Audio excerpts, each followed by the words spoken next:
Hey guys, what's going on? It's Big Pasta 92 here, and we're back today with a quick video about how to pick which spec to go on your mage for raiding in TBC Phase 1. So there's a couple schools of thought here, and I had a couple questions from viewers who are just getting into the endgame content about what spec they should go. So the quick answer and the quick video answer that I'm going to try and give you guys today is both are good. Neither is really better. It depends on what you want to do, right? So for Arcane, I think there's a little bit of a higher ceiling, but it does take a lot more to get there.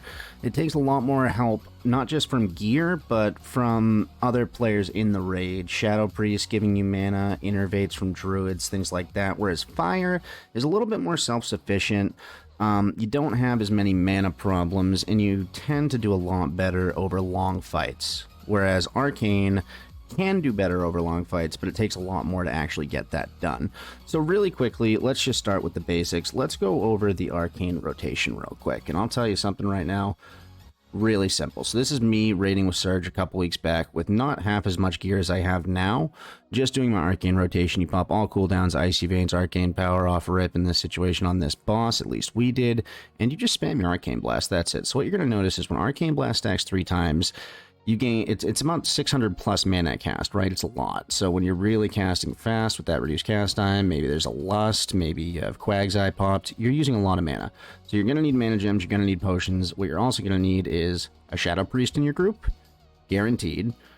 And you're going to need probably at least 1 or 2 innervates, because after 30 seconds, I'm already at 20% mana. I'm topping meters, and I'm not out yet. But if I run out of mana and I don't get that innervate coming up, that damage is going to start falling off. And even if you're at 1.5k, 20 solid seconds of no damage could end you at like 800 that fight.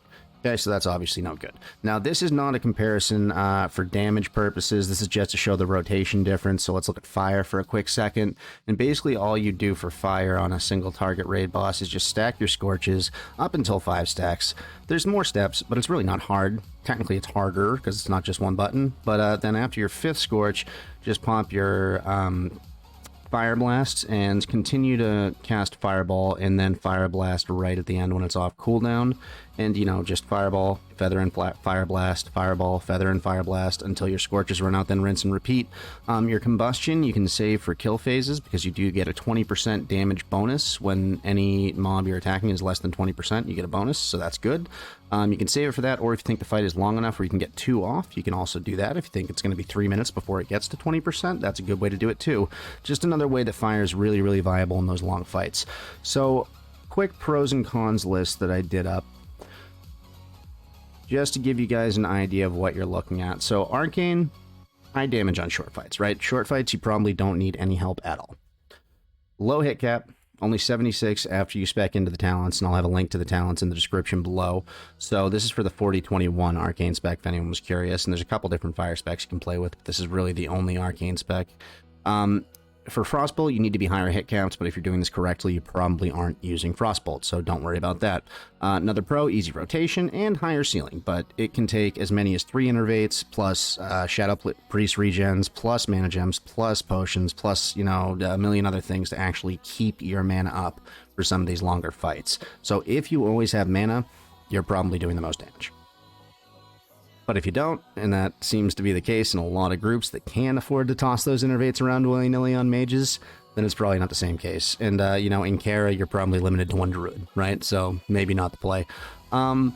Big mana issues on long fights, right? So you're a mana siphoner. You literally just take mana and spit it back out, probably faster than you're getting it. It can be a boring rotation, right? You're just spamming Arcane Blast. It's not much fun. Need the innervates or massive regen, or both. That's the important part. Or both, probably both. And not much raid synergy. You're not really helping anybody with your stuff. You're doing a shitload of damage, but like you're not providing any buffs. And that's not really a mage's job, but there is some synergy in Fire, and we'll go over that in a second. So Fire Pro is much more consistent on long fights, much more consistent on long fights. Mana refunds on crits, right? So that's huge. You get 30% of your mana back on crits, and that does add up over the course of a fight for sure. Less than 20% health on the mob, you're doing 20% increased damage, so that can be huge, whereas Arcane might be running out of mana and falling off at the end of the fight.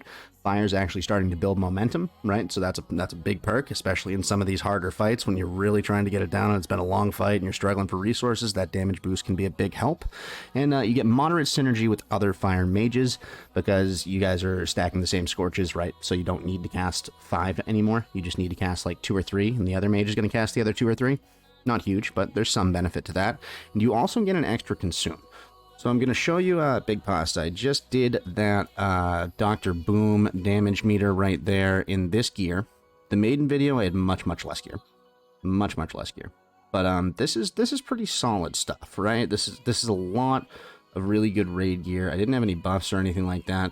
And the Arcane video I showed you, I had much less gear. I was missing at least 2 of the Spellfire pieces. I didn't have the Spell Strike pants. I was using blue pants. I had much less gear, and I was still doing a lot more damage while I had mana. But had I been Fire that fight, and you'll see on the meters in that fight that there is a mage. I don't have the footage, unfortunately, and I wish I did. But at the end of the fight, you'll see there's a mage named Sioniscus, a Fire mage, catching up to me, right? The way this fight ends is, I believe I run out of mana, and he ends up beating me, finishing at about 1.3k DPS, and I finish at about 950 because I didn't have an innervate. So, just one of the ways that, and we had two druids in this run too. We just needed the innervates on the healers. So basically, the consensus is, guys, if go over it with your guild, like have a strategy, know which raid you're going into. If it's Kara, you know, obviously there aren't going to be as many innervates going out. Maybe you don't have a Shadow Priest, whatever. Just make sure that you have that conversation with your guild leaders, or your raid leaders, rather. And just know, like, if you guys want a real big mana battery, but a fat damage, Arcane's probably the way to go. As long as you can feed them that mana, just make sure you're making that a priority, and it's going to work.